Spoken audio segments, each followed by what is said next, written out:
prologue for Skydance Interactive's upcoming VR title, The Walking Dead: Saints and Sinners, a podcast series called Supernatural Skeptic's Guide to New Orleans, is out now. It follows Sarah Bennett, the host of a local radio series investigating New Orleans' most popular paranormal tales, as she uncovers the surge of walkers taking over the city and becomes trapped in one of New Orleans' most notorious landmarks, the LaRouche House. Supernatural Skeptic's Guide to New Orleans, available on Apple Podcasts, Spotify, Stitcher, iHeartRadio, and TuneIn plus Alexa, or at hvrwalkingdead.com. This week on Myths and Legends, we're continuing the Chinese story of the white snake. We'll see a health insurance plan that involves wrestling a deer for life-saving medicine, and you'll also see how to battle your way to an awesome seafood buffet. The creatures this week are possibly the angriest, most relentless antagonists we've had on this podcast. That's right.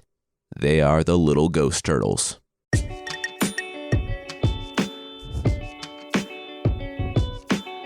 This is Myths and Legends, episode 164B. Enlighten me.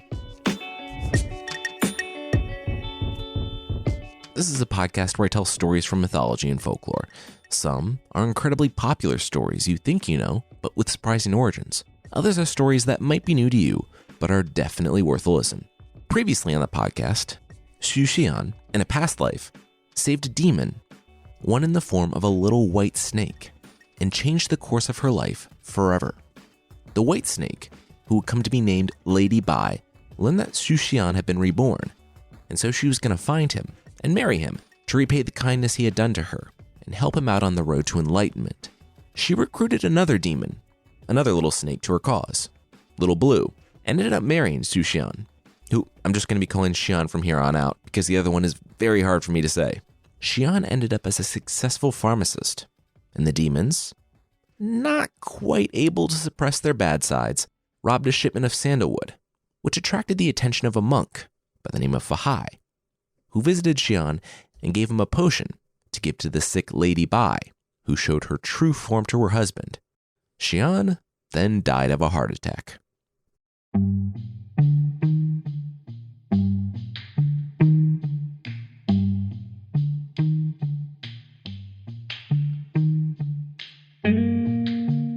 Three weeks later, Lady Bai stole into the city after nightfall. She was not in her usual flowing gowns or dresses, but in the clothes of a traveler, with two swords strapped to her back. Her clothes, of course, had started out white, but they were now caked with the dirt of half a world's worth of travel.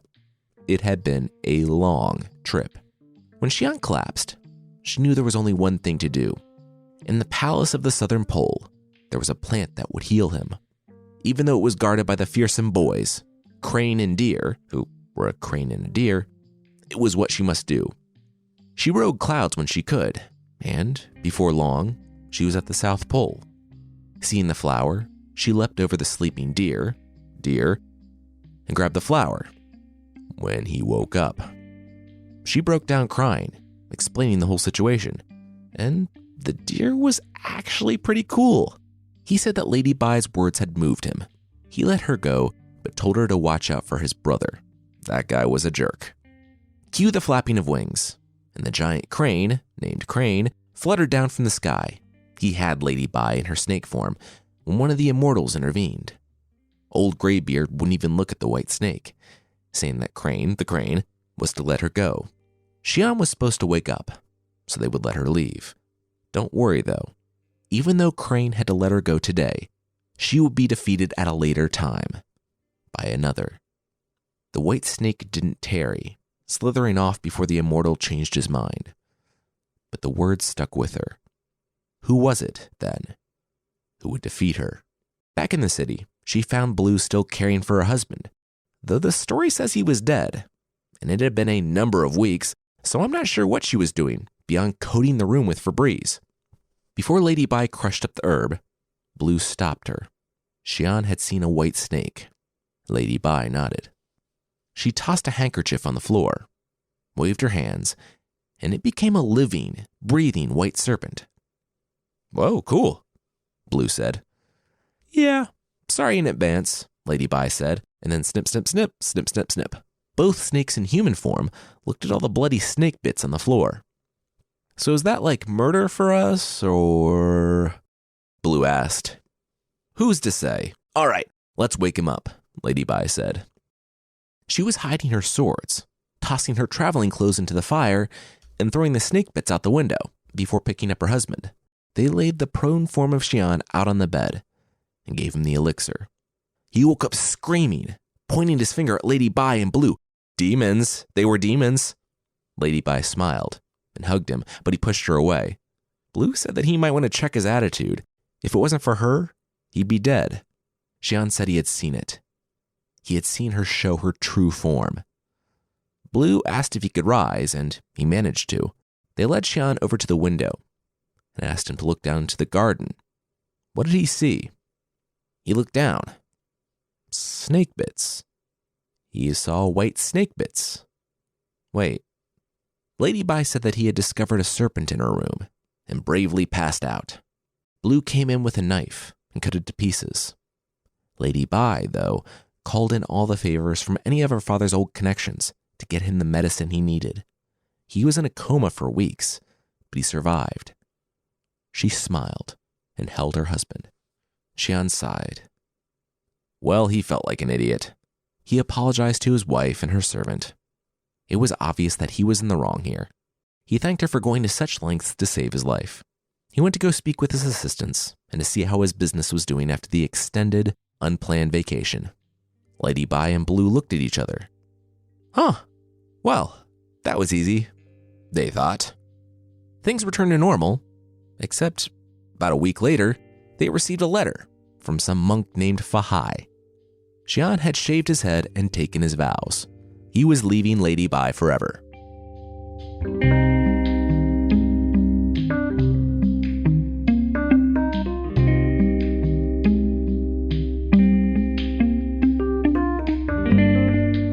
Yeah, he attended the unveiling of our statues and just came up to me, begging for help. Said he was all about that monk life, shaving his head, austerities, couldn't get enough of it. Anything to get him closer to the Buddha and farther away from her. Didn't say who her was. Any ideas? The monk, Fahai, asked Lady Bai when she and Blue arrived at the Golden Mountain Temple. Lady Bai narrowed her eyes and then smiled. She said there had to be some mistake. This wasn't like him. If he became a monk, the Shu family died with him. She just had to go talk with Xian. Fahai stepped in front of her as she tried to push past him. He was afraid she wasn't allowed back there. Employees only sort of deal. Then Lady Bai broke down crying. It had worked on the deer, in the South Pole Palace after all. But Fahai only shrugged. No, sorry. Then Lady Bai cleared her throat. Okay. Well, how about she kills him where he stands and cuts him up into little pieces and then burns those pieces? Huh? How's that sound, Baldy? Fahai's eyes widened. Okay. Now they were getting somewhere. Still no, though. Lady Bai took a deep breath. All right, Blue, let's kill this fool. In a second, they weren't the mild-mannered wife of Xian and her humble servant. Blue drew her swords, and Lady Bai grew and transformed until the massive white serpent loomed in the courtyard. Now that's what I wanted to see, Fahai said, beaming. He whistled. An acolyte emerged from each doorway, each calling on the power of the heavens to defend the Buddha. The white snake and Blue burned with hatred. Each of the monks flashed while they were filled with a different spirit, a different god that would do battle through them. Fahai nodded. Lady Bai could see it now. She could see that she had been lured into a trap. He couldn't let a demon continue to walk the world, trying to corrupt a poor, innocent man like Xian. His plan had worked perfectly. But Lady Bai wasn't cowering in fear, because, while she might have walked into a trap, she suspected as much. She came prepared. With shrimp. Yeah, if you were worried that we were going to take things too seriously, fear no more. Because before Blue and Lady Bai left their home, they made some calls. 3 calls, actually. The first was to the shrimp troops. They were fighting shrimp. Slightly more intimidating than the shrimp troops were their generals, the crabs. How you get the side-walking crabs to march in formation is beyond me, but the show of force was enough to give even the gods themselves pause. And then the white and blue snakes charged. The battle started. Try as they might, though, the snakes couldn't overcome the power of heaven, and the army they recruited was quickly turning into an impromptu seafood buffet. I mean, you can't really blame them for thinking it might be enough. They had no idea Fahai was going to Doctor Strange them and ambush them with a whole cadre of warrior monks. If you're just fighting a group of unsuspecting religious guys and not the gods themselves, a team of militant shellfish might be enough. Alas, it was not. And as Lady Bi in Blue started to flag under the pressure of the fight, they had one more thing they could do before it was all lost. The monks, grinning in their victory, and presumably already starting a low country boil with the opposing fallen army, began to feel the ground shake. Then the shadow fell. As I said, the demons had made 3 calls that day. One was to the shrimp, one to the crabs, and the third was to the water itself. The great river that flowed nearby rose up in obedience to the demons, dwarfing the Golden Mountain Monastery. And it came down hard. Almost. At the last moment, the monks diverted all their gods-given power from the demons to the entirety of the river that was going to crash down on them and kill them all. Fahai, with all of his power focused on the river, looked at his demonic adversaries. The snake eyes glared at him with intense hatred before the white snake and blue dove into the wall of water. Lady Bi knew that the monks would give up fighting with them to save their monastery. It had been her escape hatch all along. Though the monks struggled, they put the river back into place. And though the entire surrounding city and farmlands were lost, the monastery had been saved. The demons were gone, though. It was at that time that Xian wandered out among the warriors who were cleaning up their monastery, and he found Fahai. Hey, he waved. He wasn't sure what all that commotion was, and he knew he was Fahai's prisoner and all, but he'd like to go. He missed his wife. And if he knew the ceremony honoring him was just some ruse to kidnap him, he probably wouldn't have come. Just being honest. The monk, Fahai, nodded. Well, if Xian didn't want to be held prisoner against his will, Fahai didn't want to hold him prisoner against his will. That was only courtesy.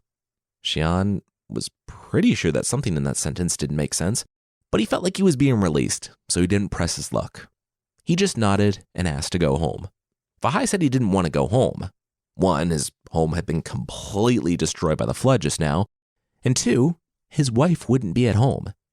Tonight, she will be staying in Xian's hometown with Xian's sister. Fahai rested a hand on Xian's shoulder.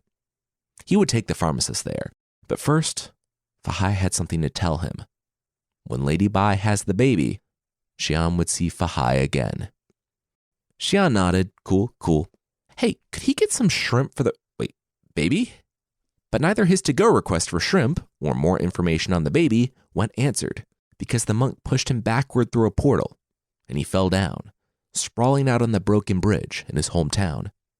He rose to his feet, dusted himself off, and turned to look into the angry face of his wife, and Blue, who had just stepped off the boat they had taken from the monastery to Xian's hometown. Oh, hey honey, Xian said, and he swallowed hard.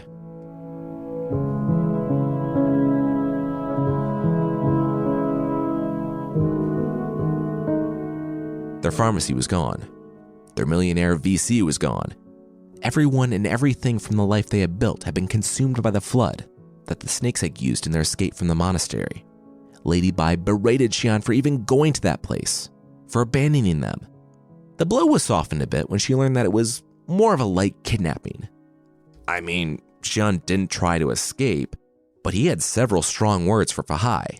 I mean, okay, he more muttered them to himself later while being coldly passive-aggressive to the monk over lunch, but the monk knew.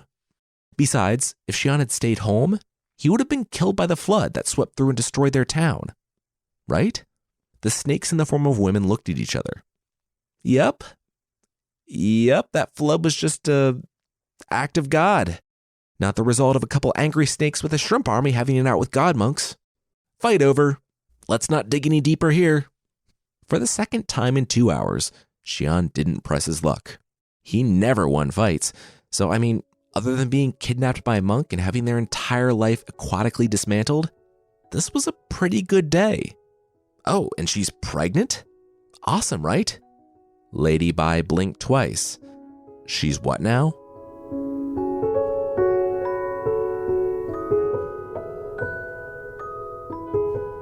We'll see how the couple puts their life back together, but that will be right after this.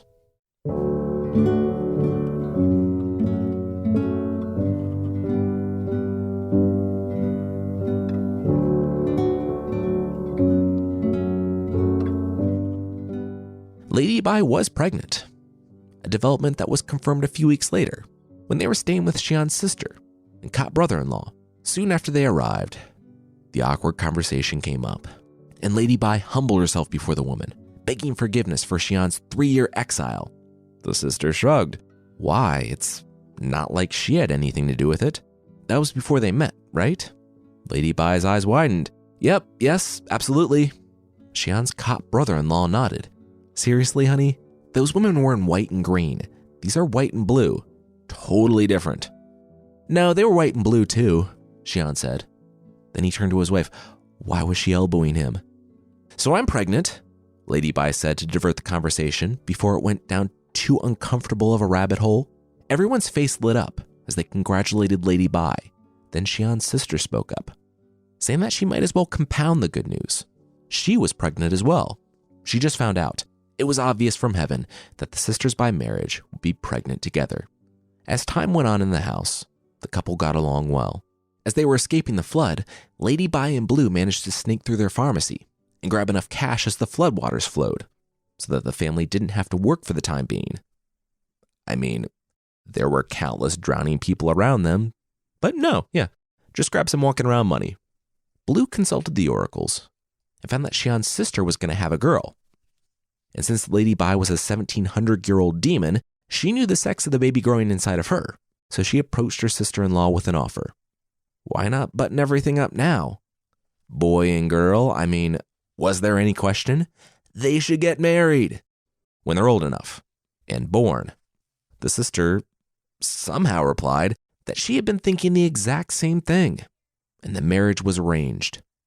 One day, while Lady Bai was consulting the oracles and calculating her yin and yang, Xian knocked on the door. He said he had to ask his wife something. The baby. He was going to be all right? Lady Bai said that pregnancy was always dangerous, but they would all be okay. Xian pursed his lips. That wink, that's what he was talking about. He breathed deep. He knew what she was. A snake or a demon or both. But he knew that she loved him, and he loved her. It was a shock seeing her in her true form. He died for 3 weeks, but she was still the woman he knew and loved. He would always love her and do his best to protect her, no matter what. Lady Bai was moved to tears. All these years, she had worried about him finding out the truth. But he was just as wonderful as when he had been that timber merchant all those lifetimes ago. They embraced, and he left her to finish up what she had been doing. Lady Bai was still smiling as she sat down to consult her fate.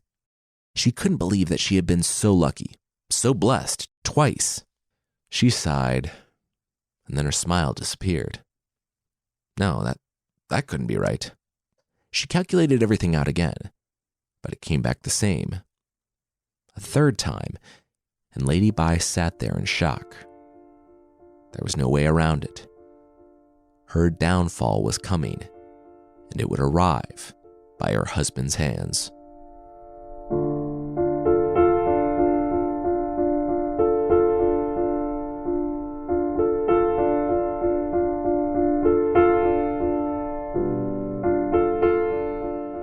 The baby was a month old, the day when he would have his head shaved, and the mother would be reintroduced to the world after a month of rest. The boy and his cousin/betrothed ended up having the same birthday, so it was going to be a busy day, with many coming by to congratulate the families and see the babies for the first time.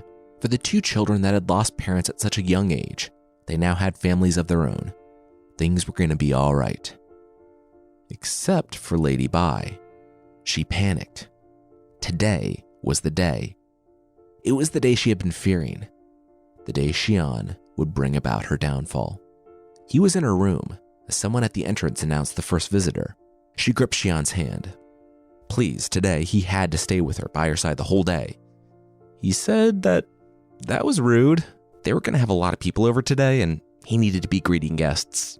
He understood if she wasn't up for it, what with giving birth to a human-looking baby that was likely some complicated spiritual amalgamation, but he had to go. She looked down at her calculations. Okay, it was only noon. They still had time. She looked up to Xian, who was already half out the doorway. She begged him to hurry back. But whether there had been outside interference in her fate that messed with her calculations, or she had simply been wrong, she would never know. But minutes later, when her husband yelled out that she needed to stay in her room, she knew that something had gone wrong. Xian had found Fahai, the monk from the Golden Mountain Temple, at the gate. True to his word, Lady Bai had given birth, and there he was. He said he was there with a begging bowl, one owned by the Buddha himself, and that he was going to trap Lady Bai in it. Xian said that he knew what his wife was, and he loved her. He wouldn't let this happen. Was this what the monk called good, breaking up a family, leaving a child without a mother, a husband without a wife? For what? Some notion that monks were good and demons were bad? No, he wouldn't allow this. He stood in the doorway, and that's when he yelled back for Lady Bai to stay in her room. It was for her own protection. She called to him, saying that she needed him to come to her, now. He looked Fahai square in the eyes. No, he was staying right here. Fahai rolled his eyes. Well, he heard all he needed to. Literally, he knew exactly where she was now. Thanks for the help, Xian. With that, the beguilingly benign begging bowl of the Buddha beamed blindingly and rose from the monk's hands. It dipped and snaked its way around Xian, plunging into the house. Xian had just enough time for a stupid, quizzical look when he heard the scream from his wife's room. He slammed the gate behind him, and he ran to her. The bowl had grown, or she had shrunk, and it was pressing down on her. It had the weight of a mountain, and it was consuming her. He stood, panicked and shaking, asking what he could do. Through the pain, she held out a hand, and he took it. All he could do for her now was to be here with her. Blue rushed in the room and asked if the time had come. Lady Bai replied that it had. She knew what she had to do. Fahai was coming, like they always feared he would, but Blue could still get away. When she did, she needed to take him with her. Xian knew who she was talking about. Their son. He protested, saying that the boy belonged with his family. But through groans, Lady Bai managed to say that as long as he existed, Fahai and others like him would hunt the boy. He was an abomination to them. The trio heard the front gate crash and knew Fahai was coming. If Blue and the boy were still here when he arrived, they, too, would be trapped under his power. Blue scooped up the baby, and with a look of hatred toward Xian and what he had brought on them, rushed off toward the back door. Fahai got one glimpse of her and the boy before Blue transformed into a tornado. In minutes, she was hundreds of miles away. The baby was safe. Lady Bai struggled under the weight of the bowl. With it growing, her shrinking, Xian tried to help her, but it was completely immovable to him as well. The sister-in-law, Mrs. Li, burst in, shouting curses at Fahai and then Xian, the monk for doing this to an innocent woman, and the husband for letting a monk do this to his wife. When Fahai strode into the room, he looked at Lady Bai. Was she going to tell them, or should Fahai? Lady Bai said that she was everything they could fear, and more. She had been born a demon, and though she had tried to do the right thing, it had only ended in pain for her and those closest to her. Her son would be hunted. Her friend, Blue, was responsible for more deaths as a friend of Lady Bai than she would have ever been as a lowly, powerless demon, and the man she had come to repay for his kindness was now weeping at her side. She flooded a mountain, killing thousands out of love and rage. She didn't know how things had managed to go so wrong. The sister said she didn't care. They were family. She had been a wonderful, loving person. and she made mistakes. Everyone did. That didn't mean she had to submit to this zealot. Lady Bai smiled and thanked the woman, but she said that she did. This was fate. It was time for her to go. She turned to Xian. She didn't see how their time together could have possibly helped him, but she prayed that, after she was gone, he would seek to learn about his past lives. He was so close to enlightenment. He only had to reach out and grasp it. It wouldn't be long now. Above all, she wanted him to know that she loved him. From the very first moment, when his kindness changed the course of her life thousands of years ago, to the day her eyes closed forever, she had always loved him, and she always would. The whole family was there to see the last glimpse of her, before the bowl consumed her. Her hand was the last thing to be sucked under the upside-down bowl, grasping for Xian until the last.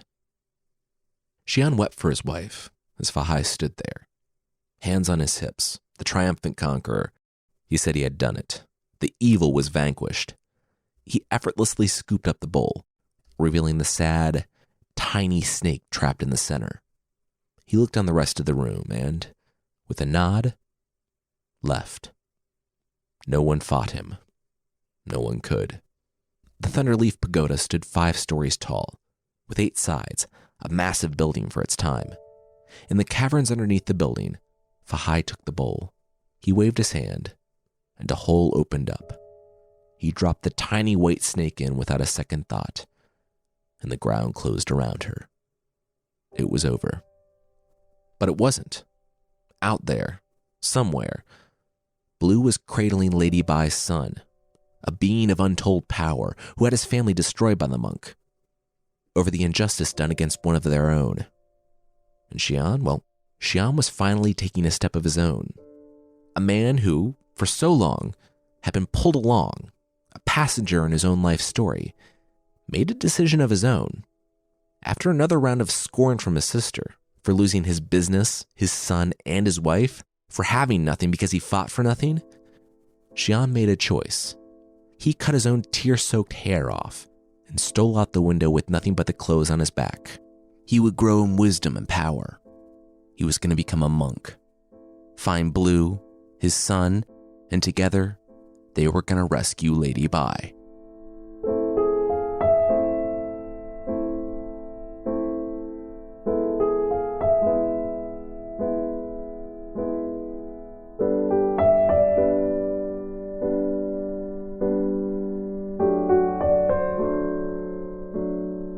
Next week, we'll wrap up the story of the White Snake with the epic confrontation between our, anti-heroes.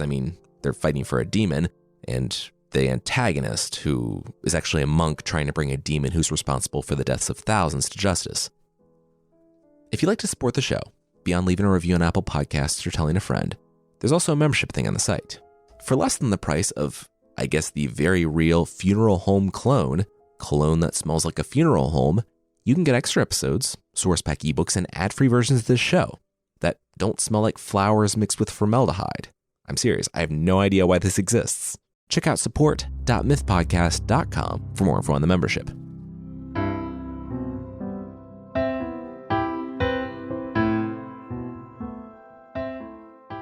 The creatures this time are ghost turtles from Japan.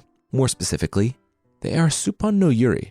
The suppon is a soft-shelled turtle, a delicacy in many parts of Asia. It has a soft shell, obviously, a pointed face, and, a vengeance-fueled ghost that will haunt you forever.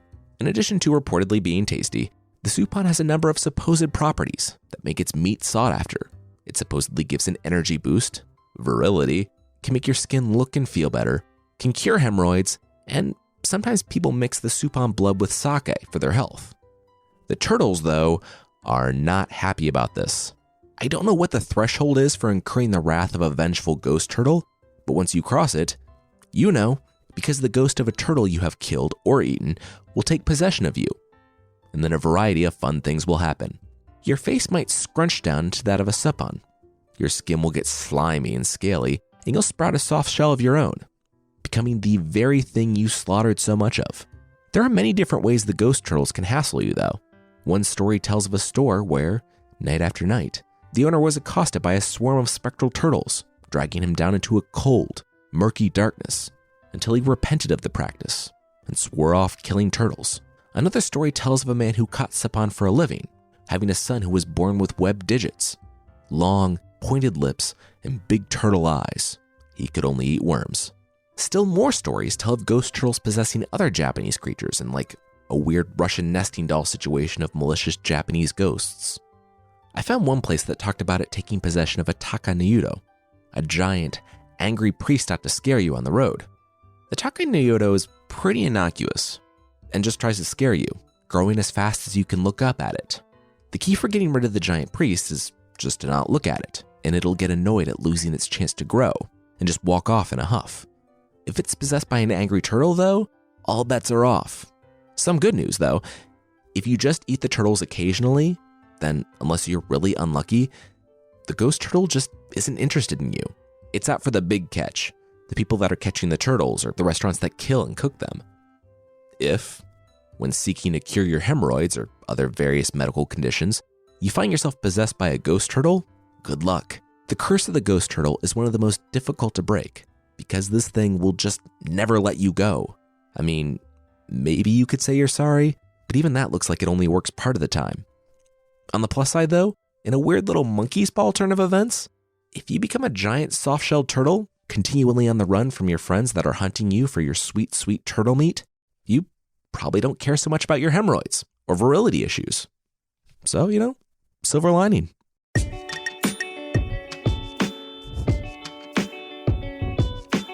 That's it for this week. Myths and Legends is by Jason and Carissa Weiser. Our theme song is by the band Broke for Free, and the Creature of the Week music is by Steve Combs. There are links to even more music in the show notes. Thank you so much for listening, and I'll see you next time.